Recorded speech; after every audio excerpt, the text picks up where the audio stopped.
ముద్దుబిడ్డ మన తెలంగాణ ఉద్యమకారులు మన రూరల్ ఎమ్మెల్యే భూపతి రెడ్డి గారు వారికి కూడా ధన్యవాదాలు చెప్తా ఉన్నాం.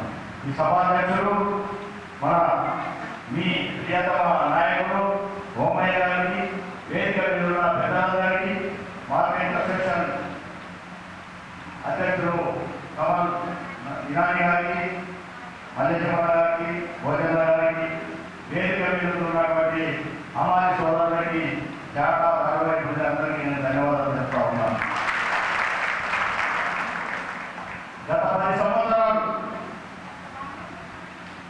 గతంలో పరిపాలన చేసినటువంటి ప్రభుత్వం ఇలా కార్మికుల గురించి కానీ కర్షకుల గురించి కానీ పట్టించుకున్న పాపన పోలేదు. అంటే ఎందుకంటే నేను చైర్మన్ బాధ్యత చేపట్టినప్పుడు నాకు తెలిసిన విషయాన్ని ఆ రోజు నేను ఎంత ఇబ్బందులు పడ్డారో నాకు తెలుసు. నేను వచ్చిన వెంటనే మీ అందరికీ కావాల్సిన ఏదైతే ఉన్నదో మీ లైసెన్సులు కానీ మీకు కావాల్సిన బట్టలు కానీ అవన్నీ నేను ఇప్పించడం జరిగింది. ఎందుకంటే నేను ఒక రైతు కుటుంబంలో పుట్టినటువంటి రైతు పిల్లగా నేను కూలి అమ్మాని చాలా నేను కూలి అంటే నేను పని చేస్తుంటే బాధ కూలి వాళ్ళు చూసిన కనుక ఆ బాధ మనకి ఎంతో ఉన్నదని మీ బాధను గుర్తించి మీకు కావాల్సిన నేను ప్రయోగం చేయడానికి ముందుగా చేసినాను చెప్పి నేను మీకు బాగా చేస్తాను. ఇంకా మీరు అడిగిన వెంటనే ఏది చెప్పినా కూడా నేను ఎక్కడ కూడా ఇది కాలేదు.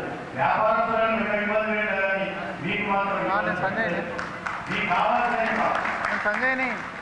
ఒక పక్క ఈరోజు చూడండి, పెద్దలు మన ఎన్నడగా మన మార్కెట్ పైన ఎంతో శ్రద్ధ చూపించి మన కార్మిక శ్రద్ధ చూపించి ఆ రోజు తన పట్ల ప్రోగ్రాం పెట్టిన రోజు మీ అందరి కోసం తన మాట్లాడడం జరిగింది. ఇప్పుడు తన కొత్తగా మీకు చెప్పడం జరుగుతుంది. ఎందుకంటే పేదల కోసం తన ముఖ్యమైన ట్రాక్టర్ నుంచి వదులుకొని ఈ రోజు పేద ప్రజలే నాకు ముఖ్యమని టీఆర్ఎస్ పార్టీ 3 సంవత్సరాల ఎమ్మెల్సీ ఉండగా కూడా రాజీనామా చేసి కాంగ్రెస్ పార్టీలో జాయిన్ అయ్యి పేద ప్రజల కోసం ఈ రోజు నేను చూస్తా ఉన్నాను. 6 నిమిషాలు 24 గంటల 18 గంటలు పనిచేస్తున్న ఏకైక ఏంటంటే మన డాక్టర్ భూపతి రెడ్డి గారు సపోర్ట్. పేద ప్రజల కోసం ఇలా వాళ్ళు బలైన వర్గాలను ఎంతో అభివృద్ధి పనులు నడుపుకుంటూ వస్తా ఉన్నారు. అదే మాదిరిగా మన మార్కెట్ సంబంధించినటువంటి మన అమ్మాయి శాఖ 60 వాళ్ళ సాధక బాధలు కూడా నేను వినియోగించినప్పుడు నాకు అనుకూలంగా మనకు కావాల్సిన వాళ్ళకు మన అమ్మాయి శాఖ ఉండే వాళ్ళు కావాల్సి మనకు కావాలని చెప్పి నేను చెప్పినప్పుడు అంటే మన ఇంట్లో ఇల్లు కావచ్చు, డబల్ బెడ్రూమ్ కావచ్చు, నేను అడిగినప్పుడు స్పందించి మనకు అనుకూలంగా మాట ఇవ్వడం జరిగింది. అది కూడా ఇప్పుడు మీకు తన మాటలో నేను చెప్తాను. ఎందుకంటే పని చేసే నాయకత్వం మనకి కావాలి. కాంగ్రెస్ పార్టీ అంటేనే పేదల పార్టీ, పేదల కోసం ఆలోచన చేసే పార్టీ. ఆ రోజు ఇంద్రమ్మ కాలంలో గరీబ్ అట్టాలని చెప్పేసి గూడాలు కానీ పల్లెలు కానీ అభివృద్ధి చేసినటువంటి కాంగ్రెస్ పార్టీ. అదే ఈ మార్కెట్ కూడా అభివృద్ధి చేసినటువంటి కాంగ్రెస్ పార్టీ. గత ప్రభుత్వంలో ఎంత నష్టమైన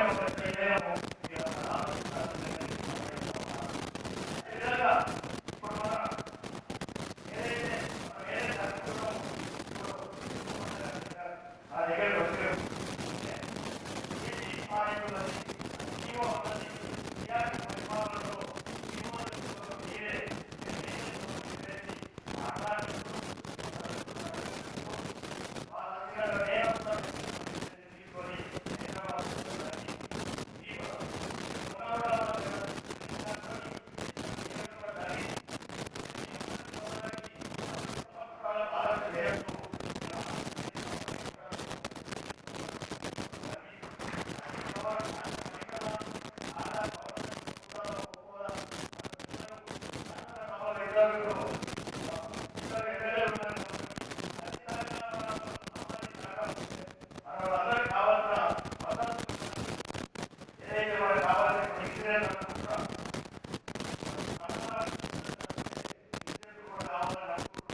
సమావేశానికి నాతో పాటు పెద్దలు సిపిఐ రాష్ట్ర ప్రధాన కార్యదర్శి అయినటువంటి సుబ్రహ్మణ్యం నాగేశ్వరరావు గారు, చాలా సీనియర్ నాయకులు, ఉద్యమాలు చేసి వారు వారి యొక్క ప్రసంగం ఆ ప్రసంగంలో ఎందుకంటే మిత్రపక్షమైనప్పటికీ మరి రాజుకు మాట్లాడతాం అంటే నాగేశ్వర మాట్లాడినా టీఆర్ఎస్ మాట్లాడుతున్నారు రాష్ట్ర రాజ్యాంగ అసెంబ్లీలో ఎందుకంటే నాలుగు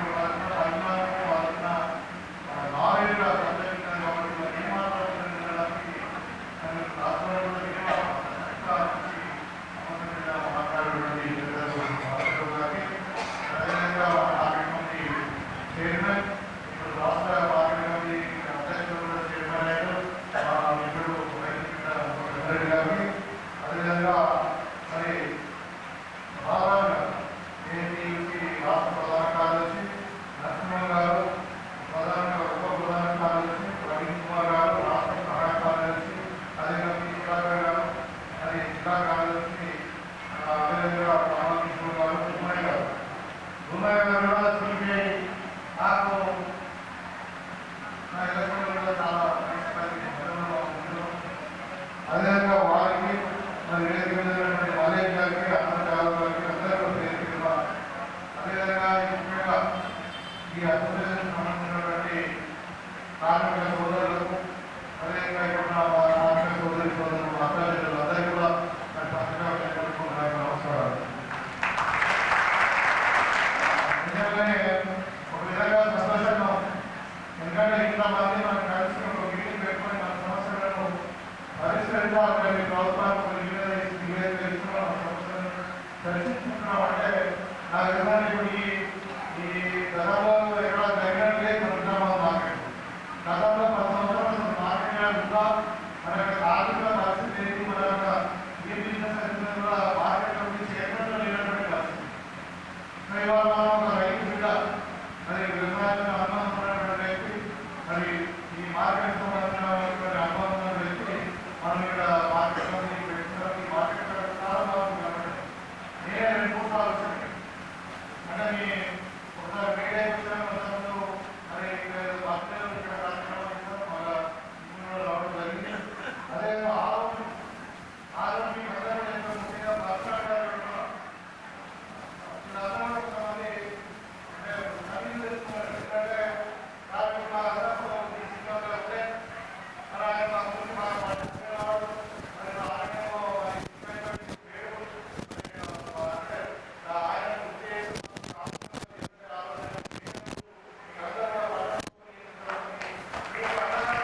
ఈరోజు నాతో పాటు ఈ అమాది ధారావాహిక శాఖ తదితర వివిధ పేర్లతో పిలువబడేటువంటి అమాది కార్మిక సోదరుల రాష్ట్ర స్థాయి 2వ మహాసభలో నాతో పాటు పాల్గొంటున్నటువంటి మన గౌరవ ఎమ్మెల్యే గారు గోవింద్ రెడ్డి గారు, వారితో పాటు ఈ అన్ని మార్కెట్ కమిటీలు ఏర్పాటు అయినాయి. దాదాపు అన్ని కొత్త కమిటీలు వచ్చినాయి. ఆ కమిటీల చైర్మన్లు అందరూ కలిపి మన గంగారెడ్డి గారిని ఎంపిక చేస్తున్నారు. వారు నిర్ణయం అదేవిధంగా బాలరాజు గారు ఎప్పటి నుంచో ఈ హమాలి సంఘంలో ఆయన బాధ్యత తీసుకుని రాజని సివిల్ సప్లైస్ ఆర్గనైజేషన్ తరఫున ఆయన నుండి గవర్నమెంట్లో ఏ గవర్నమెంట్ ఉన్నా కూడా అనేక సందర్భాల్లో మాట్లాడి సివిల్ సప్లైస్ కార్మికుల వేతనాలు అంటే మనలాగా ఉన్నది, అది గవర్నమెంటే ఇవ్వాల్సినటువంటి వేతనాలు అవి ఎన్ని పెట్టుదల చేయడంలో మన బాలరాజు గారు కృషి ఎంతో ఉంది.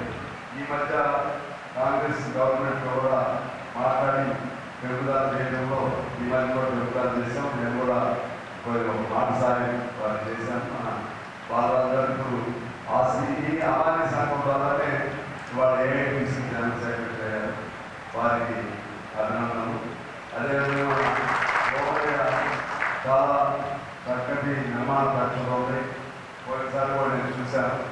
అనేక మంది అనేక కార్మిక సంఘాలని ఆర్గనైజ్ చేస్తున్నటువంటి మన కామ్రేడ్ రోమయ్య గారు, అలాగే జిల్లా మన రాష్ట్ర మెడికల్ సంఘం ఇంకా అనేక సంఘాల్లో పనిచేస్తూ బాగా చదువుకుని ఉండి కూడా అంకెల భావం పనిచేస్తున్నటువంటి మన నర్సమ్మ గారు, అదేవిధంగా మా ఇంకొక నాయకుడు ప్రవీణ్ కూడా ఆయన కూడా చదువుకోవాలి.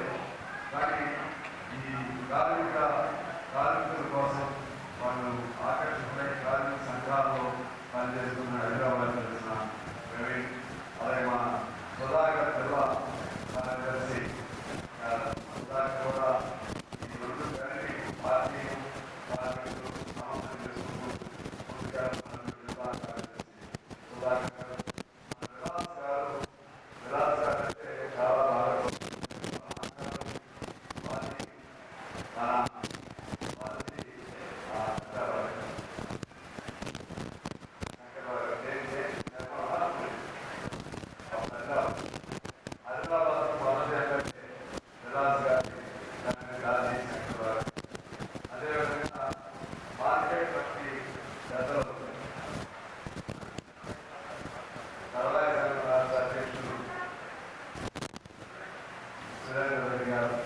ఇంకా ఇతర మార్కెట్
కేజీలు కూడా తగ్గించుకుంటున్నాయి.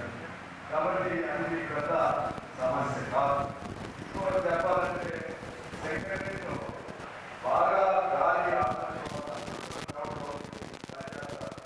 పెద్ద బరువులు మోస్తారు. వాళ్ళు కూడా 60 సంవత్సరాలు, మనకి 55 సంవత్సరాలు అనేది అసైన్మెంట్ అసైన్మెంట్. అందువలన మాట్లాడదామని మన ముఖ్యమంత్రి గారితో మాట్లాడి కన్విన్స్ చేయగలిగితే ఇది 65,000 డిమాండ్ పెట్టినప్పటికీ మధ్య మాదిరిగా 50,000 చేయగలిగితే బాగా సహాయం చేసినట్లయితే అవుతుందని నేను భావిస్తూ అందులో ఇంకో పాయింట్ ఉంది. 55,000 మీరు దిగాలంటే ఈ ప్రభుత్వం ఏం చేస్తుందో చెప్పాలి. ఎందుకంటే ఆయన అందరూ చెప్తారు. నేను ఏమన్నానంటే నేను మంచి స్నేహితులు చాలా ఇస్తాను. మంచి స్నేహితులు కాని వాళ్ళు చెట్టులాగా ఉంటూ మీరు ఎప్పుడు ఆగిపోవాలని చూసేటువంటి వాళ్ళు మనం మంచి కమ్యూనిస్టులు ఎప్పుడు మంచిగా ఉన్నాయి. మనం ఎటువంటి వాళ్ళు మంచి జరగాలని కోరుకుంటున్నాం. నచ్చి వాళ్ళతో కలిసి ఉన్నాం. అందుకనే పదవుల్లో పురుషులు కావాలా లేకపోతే బాగా వేదమైనటువంటి సైన్యం కావాలా అని కృష్ణుడు దుర్యోధను అడుగుతాడు. అంటే అర్జునుడు అడుగుతాడు, దుర్యోధను అడుగుతాడు. దుర్యోధను నీ ఒక్కదా ఏది నాకు ఆ సైన్యానికి సమానం ఉంటాడు. అర్జునుడు ఏమంటాడు, ఒక్కడే సమానం. అట్లే రేవంత్ రెడ్డి గారి కానీ కాంగ్రెస్ కానీ నేను చెప్పేది ఏంటంటే కమ్యూనిస్టుగా మనం ఉంటే కృష్ణుడి కంటే ఎక్కువగా అది ఎందుకంటే అంకిత భావం. స్వార్థం లేని సిద్ధాంతం మన సిద్ధాంతం. అధికారం కోసం పోరాడే సిద్ధాంతం కాదు. కానీ అధికారంలో మంచి వాళ్ళను నిలబెట్టడానికి కృషి చేస్తాం. ఇవాళ నేను మీకు సలహా ఇచ్చిన మీ మీద పోరాడినా మార్గం తప్పకుండా నిలకడగా నడవాలనేది మా కోరిక. నిలకడగా నడిచేయాలంటే ఎందుకంటే ఇప్పుడు మీరు పడిపోవాలని మేము కోరుకోం. మీరు నిలబడాలని నేను కోరుకుంటున్నాం. మీరు పడిపోతే కార్మిక వ్యతిరేక చట్టాలు లేకపోతే బీజేపీకి అవకాశం ఉంటుంది. బీజేపీ ఎట్టి పరిస్థితుల్లో ఈ దేశంలో అత్యంత ప్రమాదకరమైన సిద్ధాంతం బీజేపీ. అది మతాన్ని నమ్ముకుని మనందరూ కూడా హిందువులమే, అందరూ కూడా కొట్టు పెట్టుకుంటాం, అందరూ కూడా చేరలు, అందరూ కూడా హిందూ సముదాయ పేర్లు ఉన్నాయి. కాబట్టి అందరూ కలిసి ఉంటారు. అందువల్ల హిందువులు బీజేపీ 47 అయింది, ఆర్ఎస్ఎస్ 100 అయింది. హిందూ పేరులో ఇవాళ చెప్తున్నావు హిందూ మతం పుట్టిన అధికారం అయింది. హిందూ పేరుతో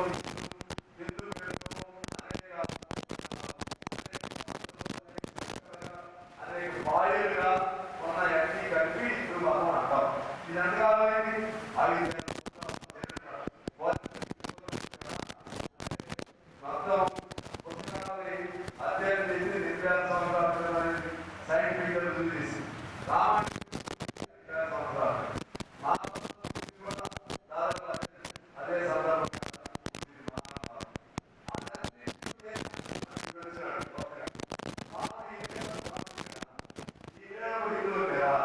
ఈ వేరే హిందువులు వెళ్ళి కాదు కదా.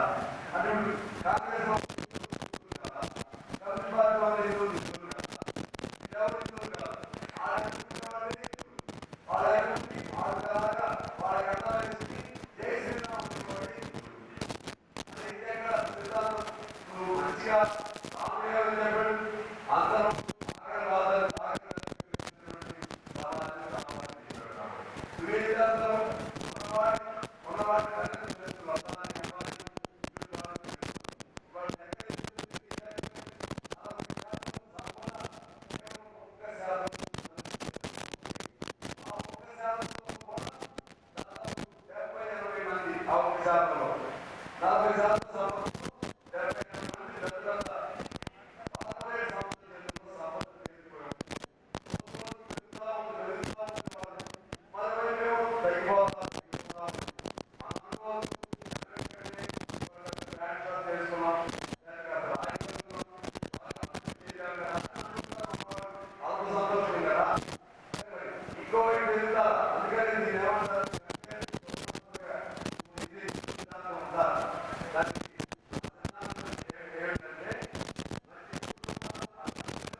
వాళ్ళకి 10 లక్షల ఇవ్వాలి, హెల్త్ ఇన్సూరెన్స్ కూడా చేయాలని చెప్పారు. ఇవన్నీ కూడా మేము సానుకూలంగా మరి తప్పకుండా ప్రభుత్వం తీసుకెళ్తాం. ఇవన్నీ కూడా సాధించేటట్టు మరి ప్రభుత్వం తీసుకెళ్ళి కార్మికుల పట్ల పోరాటం చేస్తున్నది చేయడం జరిగింది. స్వయం ఉపాధితో కూడినటువంటి కార్మిక వర్గం దాదాపు 70% ఉంది. అందులో భాగంగా ఇప్పుడు ఇక్కడ అమాలి, దళవాయి, చేప, పేపర్ వీళ్ళకి సంబంధించి 187 మార్కెట్లో 40 లక్షల మంది ఉన్నారు. ఇలా చూస్తే లక్షలాది మంది వాళ్ళ ఖర్చులతోనే వాళ్ళు ప్రభుత్వాన్ని అడిగేది ఏంటంటే కొద్దిగా చేయూత ఆ చేయూత అంటే అలా అంటే వాళ్ళకి ప్రభుత్వానికి ఖర్చు కూడా ఉండదు. ఒకే వాళ్ళకి మార్కెట్ కమిటీకి సంబంధించిన అమాలీకి సంబంధించినటువంటి సమగ్ర చట్టం తయారు చేస్తే ఎందుకంటే యాక్సిడెంట్స్ అయినా ఇంకోటి అయినా కూడా ఇన్సూరెన్స్ చేయించుకోవచ్చు. అదే పద్ధతిలో రైతులు ఒకే రాజు చేసుకోవచ్చు. అలాగే మేమేమనుకున్నామంటే పిఎఫ్ లాంటిది ఇస్తే వాళ్ళు రేపు రిటైర్ అయిపోయిన తర్వాత కొంత గవర్నమెంట్, కొంత రైతులు, లేకపోతే మార్కెట్ కమిటీ, కొంత కార్మికులు పెట్టుకుంటే వాళ్ళకి రేపు రిటైర్మెంట్ తర్వాత